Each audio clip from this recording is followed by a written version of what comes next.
Mikey and Rinne stay in. Oh yeah. Are you ready? Ready. Hi everybody, I'm Mikey. Welcome to Mikey and Rinne. Oh, I did it wrong. Hi everybody. Okay, let's start it again. 3, 2, 1. Hi everybody, welcome to Mikey and Rinne Stay In. I'm Mikey. I'm Rinne. That's great. I nailed it that time. You did, you really did. Full disclosure, Sheethy's sick. Yeah, poor Sheethy. Yeah, I don't know what it is. I've got foggy brain. I don't know. It's feels like a 24-hour flu or something like that. I just I didn't sleep at all last night, and I woke up. We did a little acupuncture on him, and yeah, that helped a lot. Feels a little better. Totally. Yeah. I know. I was in the kind of weird cold sweat all day, so I'm a little fog-brained. Mm-hmm. But that's okay. It's okay. Yeah. The show must go on. That's damn right. Broken legs, rain, sleet. Correct. Whatever it might be. The fans are out there. They need the mercy fix. They're hungry. Yeah. And the only thing that can satiate them is our silky voices and just unbelievable intelligence coming through the microphone. That was like my That's right. foghorn leghorn, I think, impression there. God, Well, I say. I know, it was like Colonel Sanders meets like a Ku Klux Klan member. Yeah, totally. A lot of those cartoons of that era were so weird, like Pepe Le Pew and... Yeah, Rapist Le Pew. Definitely. Yeah.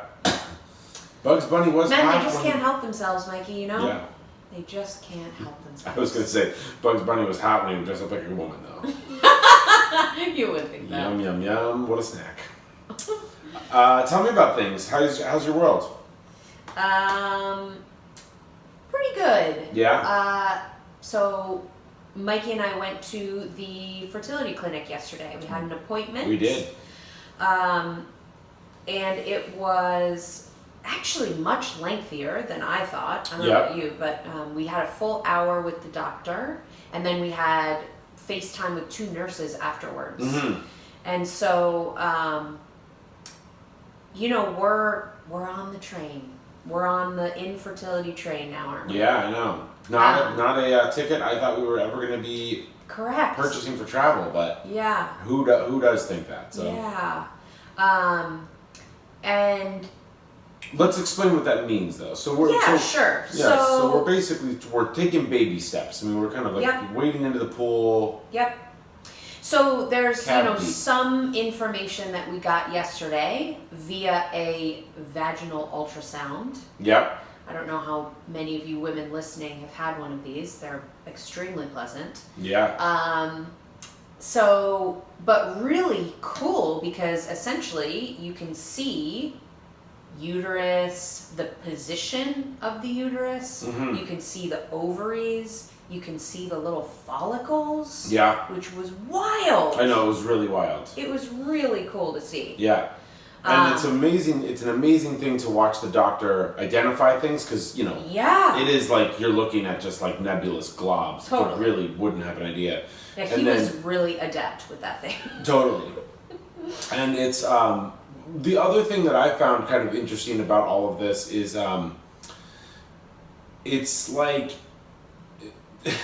women have enough things to be that they're told by society they need to be insecure about. Yeah. And as we've gone down this path, it's just another thing to be insecure about. So like you didn't know that the position of your uterus was something that you needed to think about. Nope. But he's like, well, there's some uterus.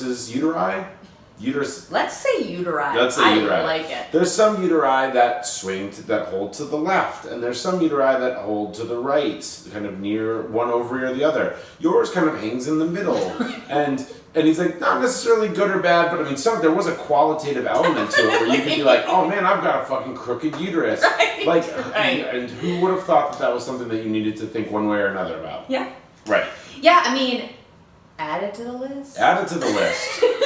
Well, and the other part, and I was going to talk about this a little bit more later, but there, we're in there for infertility. Neither of us are, what's the word? Neither of us are infertile. Like, I have, in the scheme of things, pretty good semen and sperm. Definitely, You, in the scheme of things, have, and you'll tell more about it in a second, but, like, good health, good egg situation, good all those things.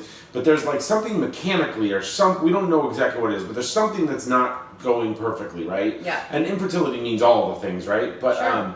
but what I think is interesting about it is that we went in there and, you know, it's a 2-person game. Yep. It's me and you. Yep. And I did nothing. I didn't even need to be there. No. Like, they're like, you're okay, bro. Why don't you go and drink beers? We're going to just evaluate her. And yes, for making a baby, a lot of it is you. Like, sure. you are going to be the one that's made, like, you have the factory, you have the incubation zone, you have all the things where it's going to be created. But it's just amazing how little and how much they want to, like, how little they need the man and how much they want to just be like, we don't need you, you're nothing, you're fine, you're good, whatever. You can fucking have babies until you croak. Right. I know, at the very least, they could have, like, taken your goddamn blood pressure or something. Just to satiate my need to feel like this is a partnership. Yeah. Dude. Like, don't you want to know that? Just, is he even healthy enough to have sex? Obviously he is, but like, I don't know, just record something. My penis might fire laser beams out of it. Like, and if that was the case, I should be making a lot more money at this point. But there's it's an enormous amount of what is the woman fucking up? What's wrong with your body? All the things, and I get it. I know. And this place, we're not going to say the name of it, but it's a great fertility clinic, and but it's so interesting just to see how that all works, you know. Yeah. So, anyways. Yeah. So TMI is what the show is all about. So sure essentially, what we're going to be doing is a Clomid IUI. So Clomid is a medication that is prescribed to for women that aren't ovulating. Sometimes it might be PCOS, other things. So this is just gonna potentially improve the outcome of the IUI, which is intrauterine insemination. Yeah. And so like artificial insemination is kind of what used to be called. Right. Kind of turkey baster method. Right. Yeah. Right. And so we decided to do that first, and then, with sort of staring down the barrel of IVF. Right. If this is not successful. Right. So, and the interesting part, and we're kind of at an interesting place with it, because I don't want to bury the lead or steal your thunder on this one, but one of the things that we did was she got this intravaginal ultrasound to find out how many eggs you had.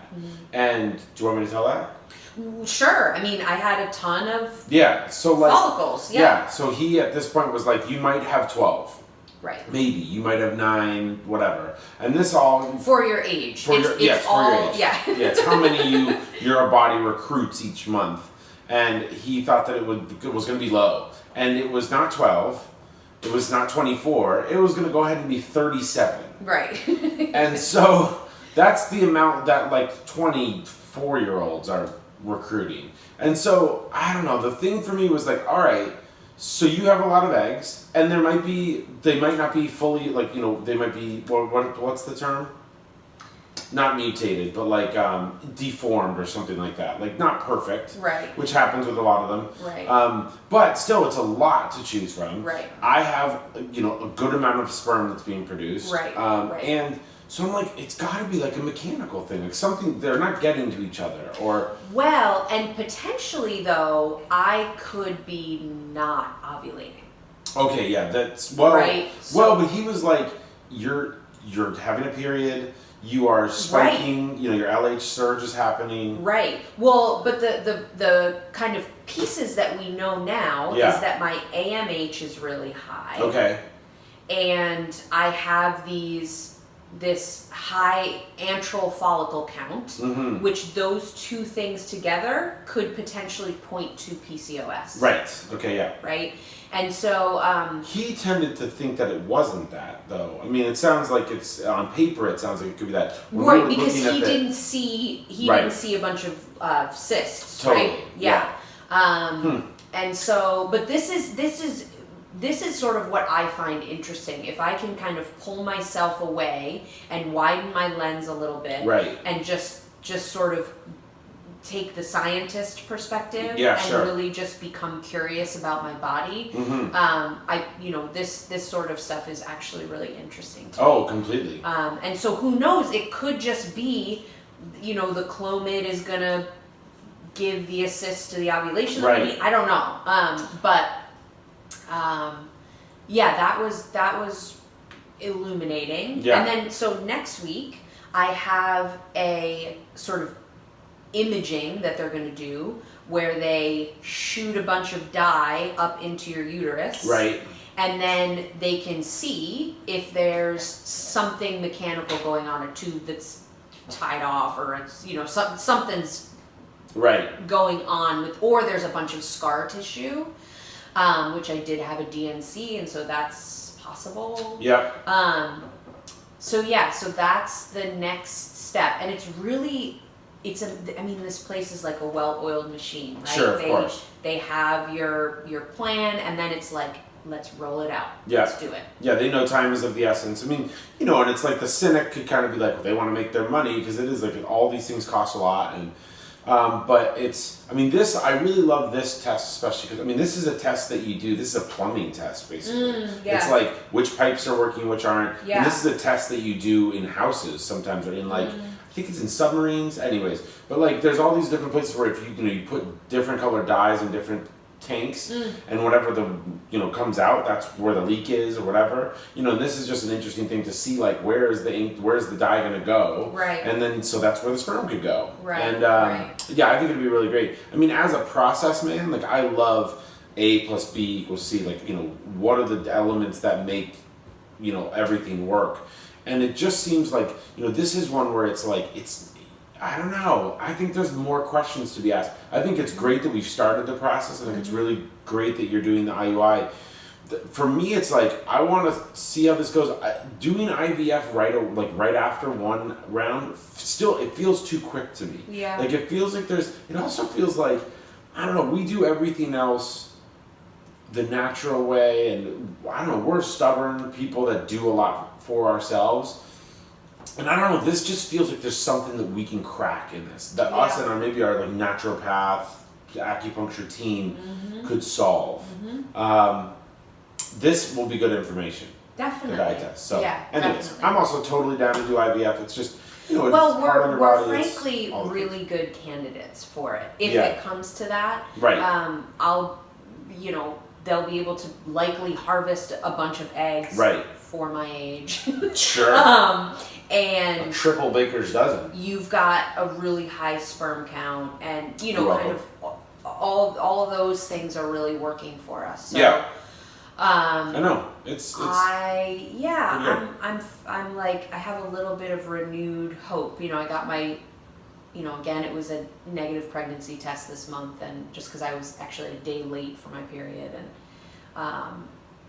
and it's that like crestfallen moment again. And then we had this appointment, and I just feel sort of reinvigorated. Mikey and I are both people that just do well with a plan. Definitely. And I feel like we have a really clear one now. So, yeah. When I was, there was a really despairing part of me that was like, fuck, we're going to go in there and they're going to say, yeah, guys, sorry. Like, you don't have any eggs. Actually, your semen it's just cottage cheese. We didn't know why you didn't know that. And it's old cottage cheese. I've never seen this before. Yeah, why haven't you figured that out? I was just expecting that they were just going to tell us, like, we want to look into adoption or something, or get a salamander. But it was great. I left there like, fuck yeah, my wife's an egg factory, woo, woo, woo. Like, I don't know. Yeah. But I must say, I left there being like, hold on. It feels like there's something, I don't know. It feels like we're doing all the right things. Our bodies are doing all the right things. There's just a block in the road. Yeah. For some reason. Yeah. So, anyways, we're also like, we're 18 hours out of the appointment, so. Yeah. Yeah, we'll figure it out. Obviously keep you posted. Totally. And just to throw it out there, if there is a listener that has PCOS, or has dealt with infertility from PCOS, we would really love to hear from you. And yes, definitely, because I know it's a really common cause Sure. of infertility, and I think it would be really interesting to hear someone that's got a perspective. So Totally. Let's Eat at Mikey and Rinne Stay In is the way you can .com. holler at us. Yeah, totally. .com, right? Yeah, .com.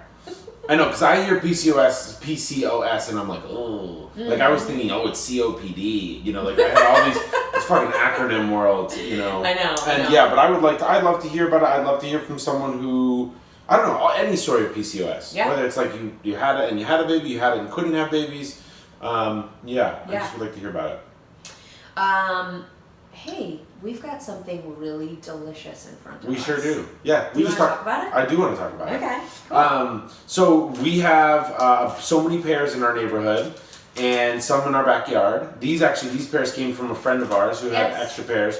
But Rinne made like a pear galette, and it looks so beautiful. I don't know much about it. Yeah. So okay. So as you guys know, I'm constantly nerding out on nutrition and what am I putting in my body and all these things. So now I have it in my head that there's a potential PCOS diagnosis, something like that possibly going on. So I am thinking about sugar and insulin resistance and things like that. Yeah. Not that I consume much sugar, but we do like a dessert, don't we? We do like dessert. It's delicious. Totally. Yeah. And so I decided to make this pear galette.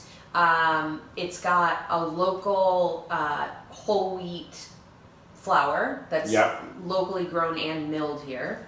Obviously local pears, some cinnamon, lemon juice. And then I sweetened everything with some monk fruit extract. Oh, monk fruit. Yeah, it's That's actually a brand called Lecanto, which has a bit of erythritol in it too, so sugar, alcohol, because monk fruit sweetener in and of itself is super, super, super sweet. Yeah. And so it's a cool company. Yeah, super low on the glycemic index, right? So, yeah, I'm committed to a refined sugar-free experience here, right? Cool. So, sugar-free. Yeah. Sugar-free. I can't wait to eat it. It's gonna be after dinner. Yeah. I know it's really hard to stare at it and rip it out. I'm feeling sick. I'm not. This is one of the things I was talking about it with my the co-founder of the company that I work with, Milk Run, with Julia today. She just came off this like crazy sickness or whatever, and we were talking about how how people like get sick and like they lose weight. I don't have that happen. I don't lose my fucking appetite. Like, I feel like garbage today. Like, absolute garbage. I'm like in a cold sweat or whatever. I ate a fucking breakfast burrito, half a nice pizza. Like, I'm gonna eat this. Like, I feel like absolute garbage, but I don't lose my appetite. So, thanks, God. Yeah, it's cruel, isn't it? All right, so we talked a lot about our thing. So we're kind of rolling through the show. We totally are. I know. Do you want to talk about our? Yeah. Well, let me sort of just elaborate a little bit because my pro tip this week. So every week, Mikey and I try and do a pro tip. Mikey as a culinary school trained chef, and me as an acupuncturist and holistic health person. Mikey usually does something about maybe food, and then I'll typically do something about health and nutrition. And so with thinking about PCOS, again, I was thinking about low glycemic index foods and particularly sweeteners.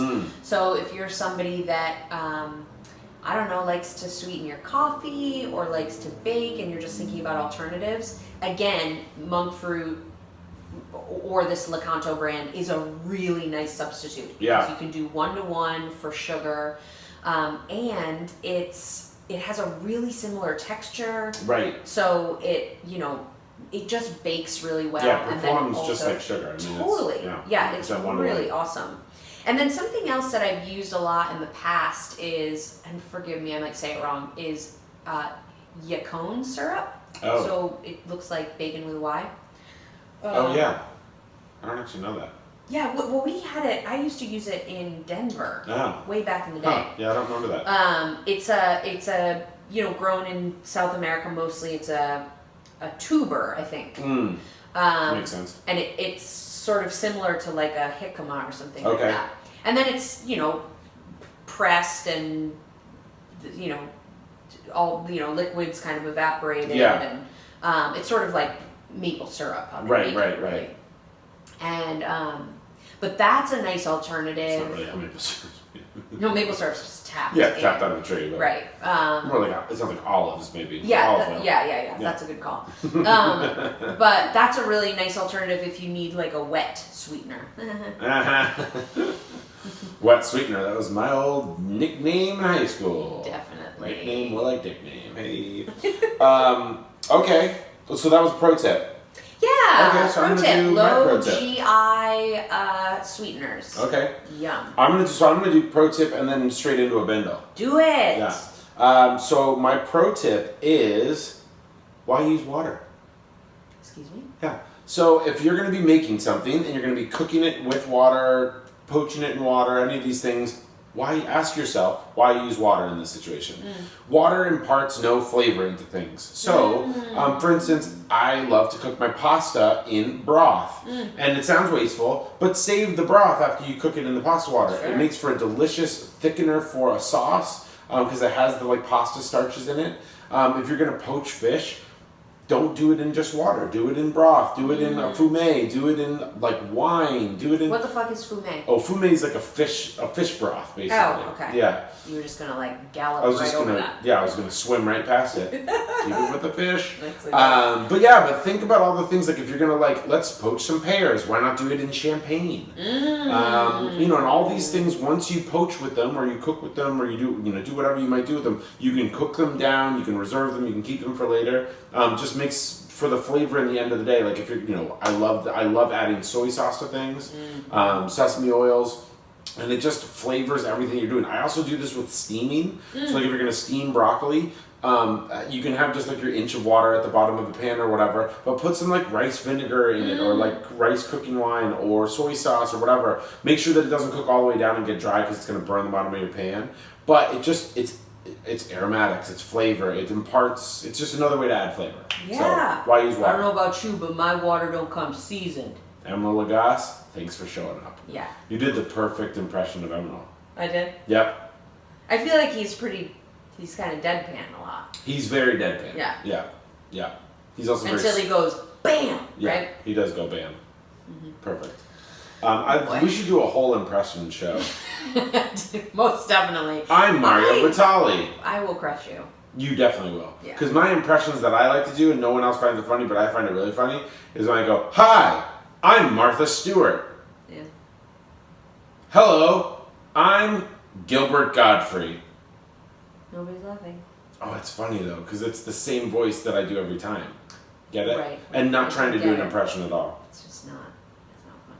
See, you're doing an impression of someone who's over it, but actually inside you are laughing your penis off. Okay, rolling straight into the bindle. Do it. My dad was out here this week. So bindle is where we talk about how we're saving money. My dad was out here this last weekend from Colorado. Hey, Johnny. And so we were out on the coast. We went to some really cool places. We went hiking, and there was all of these people out foraging for mushrooms. And I've never foraged for mushrooms, actually. I've lived in so many places where there's morels and mushrooms, and I've gone fiddlehead fern hunting, which is really fun. Cool. But so I picked my, here, let me get it. Yeah, it's a beaut. Yeah. Do some patter to fill the time. Did you say patter? Patter. That's what you do, in between, a comedy set or something, or when you're waiting for someone to come. So here, look at that thing. So for those of you watching, this is a gigantic porcini mushroom. It's probably 8 inches tall and 6 or 8 inches around on the cap. But it's this big ass porcini mushroom, and I just picked it out of the ground, and we're gonna eat it tonight. It's amazing. So for free, I got something that would probably cost $30 in a store. Or whatever. At least, right? At least. Mushrooms are so expensive. Obviously, know what the fuck you're doing, because mushrooms can kill you. I asked 10 people about this and whether or not it was going to murder me. I'm pretty sure it's not, but this could be the last episode of Mikey and Rinne staying because I'm going to eat it. What a way to go out. It's a cool way to go out. Yeah. A butter fried mushroom. Yeah. So my bindle is, what are the things that you can eat that come free from nature? Yes. One of our friends has a salt company here, Jacobson Sea Salt, and I give him shit because he's like sucking ocean water out of the ocean, drying it, and then selling that. Like, he didn't make the salt, you know, like, not to be a dick, but so I just think it's like, what an awesome, and good for him. He's a great product, great company, whatever. But like, I just love the idea of what are the things that we can get from nature? What is the bounty that nature provides us that we can just harvest, eat, make stuff from? I love it. Yeah. Costs you nothing, and you get to get out in nature and slim up that waist. I don't know. I like it. Good bindle, Sheath. Okay. What else you got? Well, my bindle this week is to not be Rinne. Oops. Because I didn't bindle this week at all. Oh, yeah. I feel like I've been spending money like a drunken sailor. Oh, good. Okay. And so... What have you been spending money on that I don't know about? I guess I haven't really been spending money, but I'm just like, I'm aware that we have this, you know, like this appointment, and we've got like stuff coming up, and... For bringing I haven't been carelessly just throwing dollar bills out the window or something like that, but I haven't... Lighting $1,000 cigars with $100 bills? Yes. Cool. I admittedly haven't, in the past 3 weeks, been really super aware and on top of my spending. Oh, okay. So, bindle of the week, don't do what I do. Bindle of the week, don't be my wife. Yeah. Okay. Solid bindle. Yeah. Okay, where are we at here? Oh yeah, we're rolling in on about 30 minutes. I'm hungry as... What should the combination be? I don't know. I'm hungry as a caterpillar for moths. Do they eat moths? Or caterpillars are moths? Turn into them? I don't know. Something. Whatever. Not a scientist. Did you have a... so last week we did... You know, most weeks we try and do...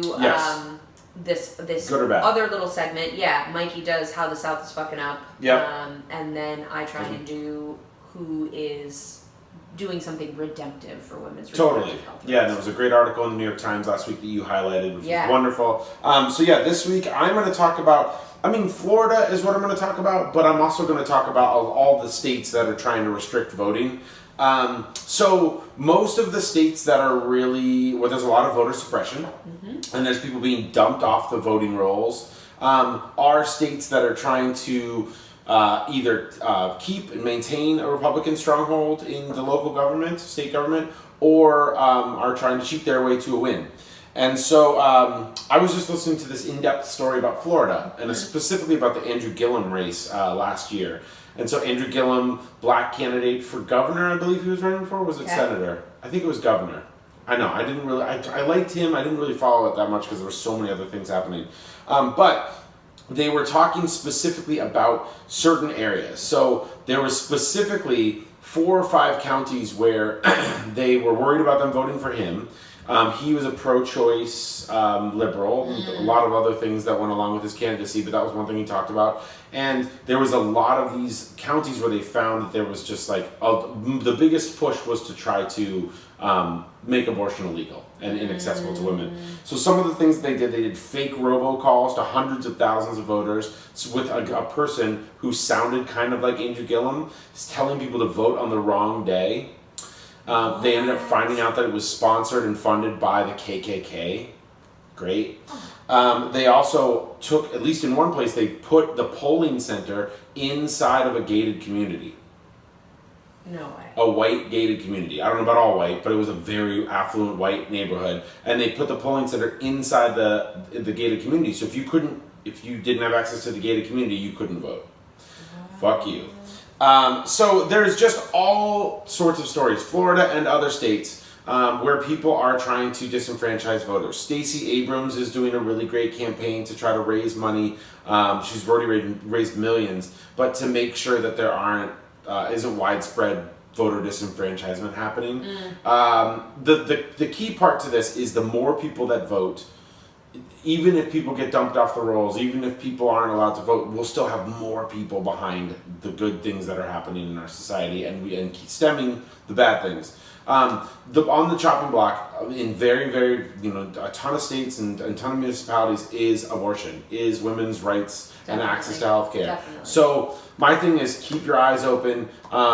Make sure this shit isn't happening. Donate to Stacey Abrams. I'll put the link in our show notes. Do that. Yeah. But this is just it's cheating, and I'm sorry, but like it really does happen on one side more than the other, and a lot of it is around abortion. A lot of it is around women's health. A lot of it is around minority rights and minority women's access to healthcare and voting and all the things. So we have to be vigilant. We have to pick the right candidate. Where everybody's focusing on 2020 and our presidential pick, but I think that we also really, really have to watch the things that are happening around us. In the next election that's coming up, Virginia is really, really important. We know we have friends in Virginia Beach. There are 2 seats in particular that if Democrats take it, we could basically end gerrymandering for the next decade. God, amazing. At least. So Virginia, fucking get out there. Vote Democrat. Your future depends on it. Yeah. That's all I gotta say. Nice. Yep. That was a good little soapbox, Sheath. No problem. Well, this was really fun. I love hanging out with you. I love hanging out with you too. Let's do it some more. Okay. While we're eating delicious food. Oh yeah. You know what I didn't do at the beginning? What? I didn't say, welcome to episode 22. Yeah. All right. I know. 22. 22 double deuce. Wow. I know. Like you really those had something there. 22-ounce Coronas I used to drink with my boys back in the day. Delicious. Yum, yum, yum. Okay, episode 22. We're out. We had a great time with you. Hope you're great. Eat mushrooms. Don't die.